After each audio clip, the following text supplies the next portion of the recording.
More damaging allegations for Prince Andrew. Royal editor Russell Myers joins us now with the story. Good morning, Russell. So what is the latest of this story?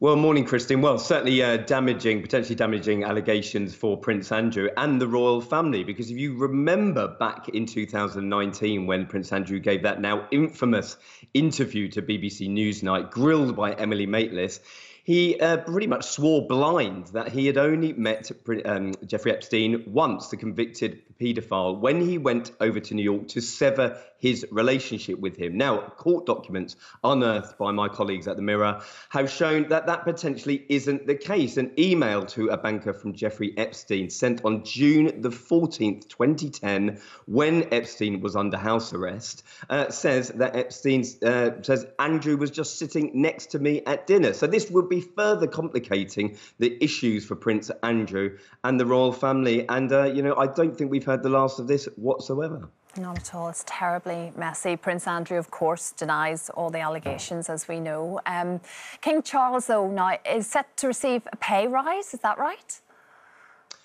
Well, he is. And now in my job, I have to go through all the facts and figures. So basically, you guys don't have to. And when we get the sovereign grant each year, there's bundles and bundles of figures about the royal finances. And it seems that the king and the royal family are going to have an absolute big bolster to their coffers of £80 million over the next 2 years. Now, the issue is about the Crown estate. And what that is all the sort of profits earned from the portfolio of whether it's land or property for the royal family. They then give that back to the government, and then they get a levy in order to run the business. Now, because that has earned so much money, over £400 million last year, going up to £1 billion in the next few years, pretty much they have asked that go back to the taxpayer, back to the common good, which is fantastic. But the government have decided they will cut the rate that they give to the royal family to run the firm.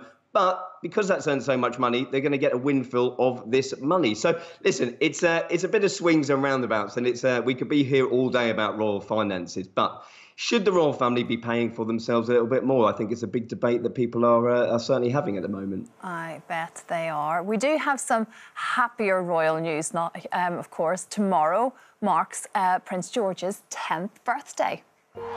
This Saturday marks 10 years since the tiny bundle of joy, Prince George, arrived at the Linda Wing. He's got a good pair of lungs on him, that's for sure. Since then, the eldest son of the Prince and Princess of Wales hasn't shied away from showing his cheeky personality to the world. He's made it abundantly clear he shares his parents' competitive streak, particularly his father's love for football, and that he takes his role as older brother to Princess Charlotte and Prince Louis very seriously. The young prince and future king shared a special bond with his great-grandmother, the late Queen Elizabeth II, who no doubt prepared him for what's to come with her unparalleled expertise on royal life.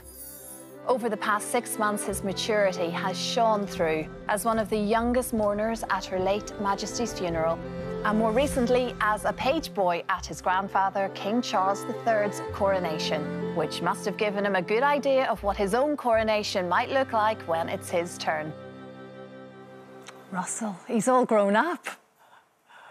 Well, he is. I mean, where on earth has the time gone? You're looking back through the images there, an incredible collection coming out of the Lindo Wing when he'd just been first born, and then the cake smashing, which I absolutely love seeing that footage.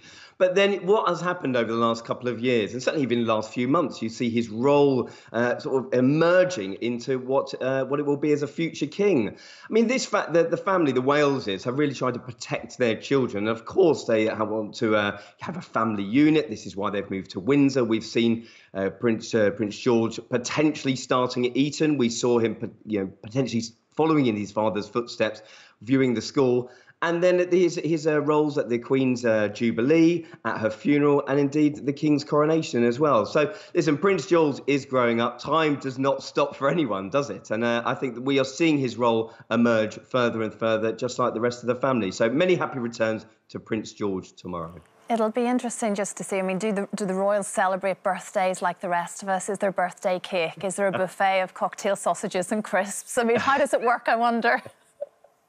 Well, you know what? I think they do, because they always say that we're celebrating privately. We know that Kate gets up, stays up very late to bake a cake for the next day. She said she's always done that for her children. I would expect a photograph later on, for tomorrow's papers for Prince George's birthday. We know that Kate loves to take these images. So happy birthday, Prince George. Yeah, we've actually got a picture, Russell, of King Charles and, of course, William and George. And, there's William anyway, at 10 years old. And we've got one of Charles as well. And you can see, there's a family resemblance, isn't there?